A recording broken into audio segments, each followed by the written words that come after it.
Hello guys, நம்ம இன்றைக்கி ஒரு சண்டே மினி விலாகில் வீட்டில் வெட்டியாக சாப்பிட்டுட்டு மட்டும் இருந்த கதையை தான் வந்து பார்க்க போகிறோம். ஹஸ்பண்ட் வந்து வேலை விஷயமா காலையில் விடிய காலமே வந்து 3 மணிக்கு எழுந்துச்சி போயிட்டாங்க. காலையிலேயே வந்து பிரேக்ஃபாஸ்ட் எதுவுமே சமைக்கல. எங்கள் அத்தை வந்து ஆப்பமும் தேங்காய் பாலும் எடுத்துகிட்டு வந்திருந்தாங்க.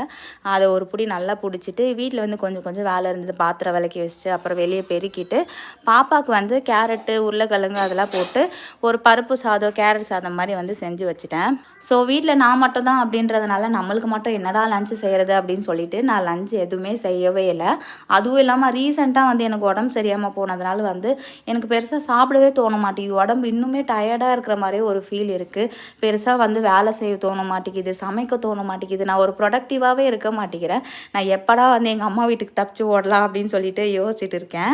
ஜொமேட்டோவில் வந்து பாய் வீட்டு பிரியாணி அப்படின்னு சொல்லிட்டு ஒன்று பார்த்தேன். பார்த்த உடனே வந்து ஆர்டர் பண்ணிட்டேன். ஏன்னா பெங்களூரில் இந்த மாதிரி ஸ்டைலில் பிரியாணி கிடைக்கிறதுல கொஞ்சம் ரேர் தான். என்னதான் பேர் அவங்க அப்படி வச்சுருந்தாலும் டேஸ்ட் வந்து அந்தளவுக்கு இல்லை. ஏதோ சென்னை ஸ்டைலில் இருக்கிற மாதிரி இருந்தது. நெக்ஸ்ட் வீடியோவில் பார்க்கலாம்.